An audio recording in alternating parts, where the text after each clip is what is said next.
जय हिंद। आज मैं बहुपद के पार्ट 6 लेके आ गया हूँ। इस वीडियो में हम लोग पढ़ेंगे निम्नलिखित द्विघात बहुपदों के शून्यांक ज्ञात करें और शून्यकों और गुणांकों के बीच संबंध की सत्यता की जांच करें।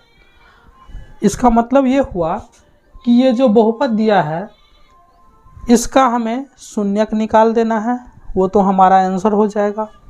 इसके बाद वो जो शून्यक निकलेगा उसमें और इसका जो गुणांक है, गुणांक कहने का मतलब यहाँ पर a का मान x, b का मान -2 और c का मान -8, इस गुणांक और वो जो शून्यक निकलेगा वो उस दोनों में संबंध निकाल के दिखाना है।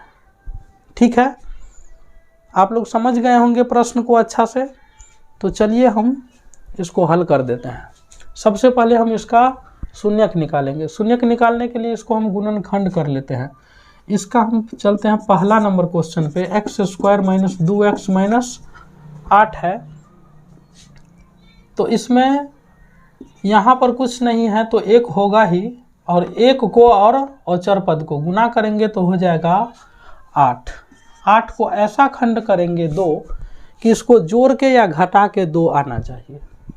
तो इसका खंड हो जाएगा 4 गुने 2, 4 दूना 8, गुना करते हैं तो 8 आ जाता है।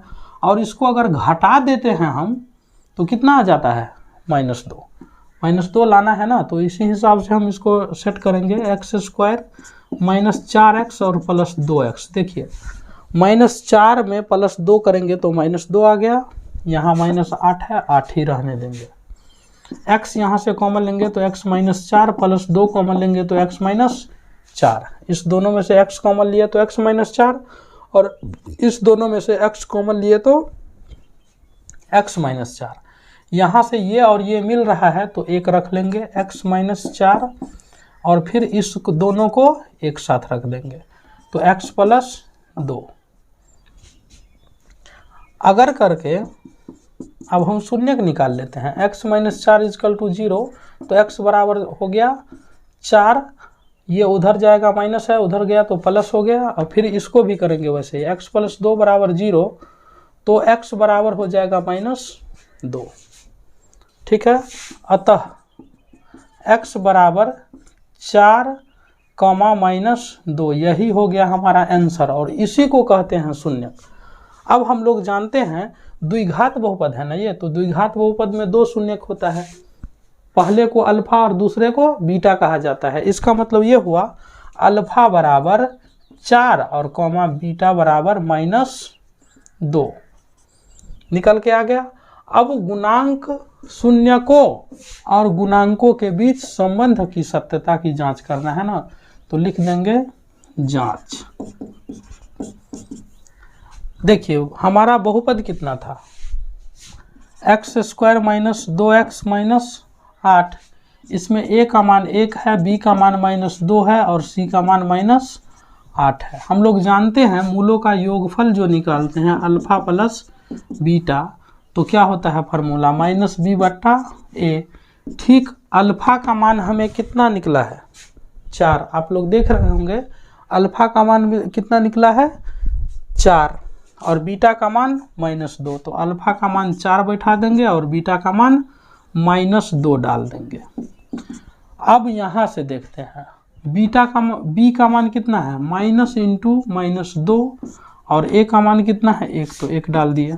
अब 4 में से ये 2 घट गया, यानी कि 4 - 2 हुआ बराबर यहाँ पर -+2/1। इसको घटाएंगे तो हो जाएगा 2 = 2। यही हमारा संबंध दोनों तरफ आ गया ना, तो संबंध का सत्यापन हो गया।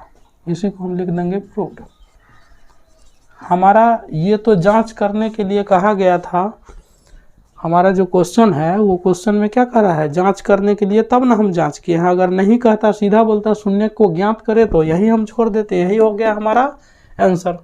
तो पहला क्वेश्चन आप लोग समझ गए होंगे। अब आ जाते हैं हम दूसरा नंबर क्वेश्चन पे। इसको मिटा देते हैं और क्वेश्चन 2 स्टार्ट करते हैं।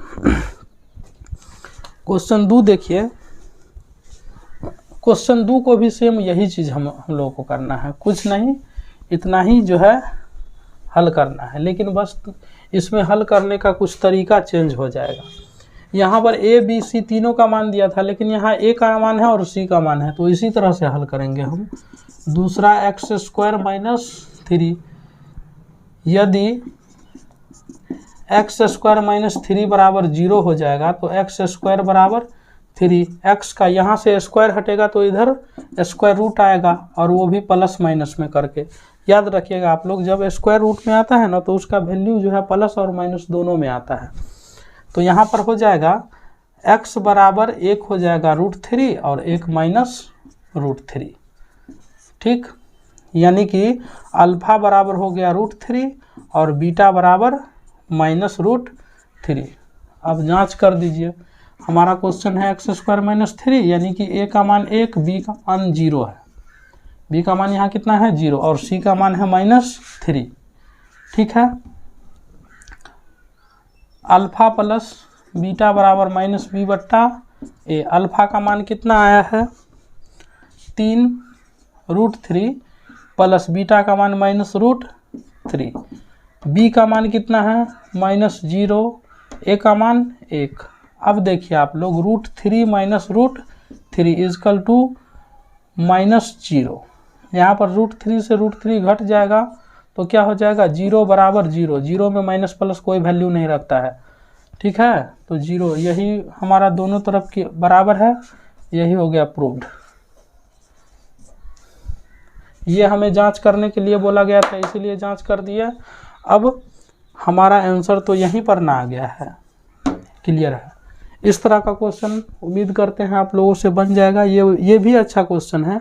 ये क्वेश्चन जो है इस बार जो मैट्रिक का एग्जाम हुआ था 2021 में, ऐसा क्वेश्चन पूछा गया था। अब कोई ये जरूरी नहीं है कि सेम यही क्वेश्चन होगा, लेकिन ऐसा ही क्वेश्चन दिया था और उसको कहा गया था शून्य ज्ञात करें और शून्याङ्कों गुणांकों के बीच संबंध की सत्यता की जांच कर, ठीक। इस तरह के क्वेश्चन फिर अगले बार ऐसा आएगा ही, क्योंकि हर एक वर्ष ऐसा क्वेश्चन पूछा जाता है। तो इस तरह के क्वेश्चन को आप लोग अच्छा से रिकवर कर लीजिएगा। आप अपने चाहे जो भी गणित हो उस गणित से आप लोग हल करके देखिएगा।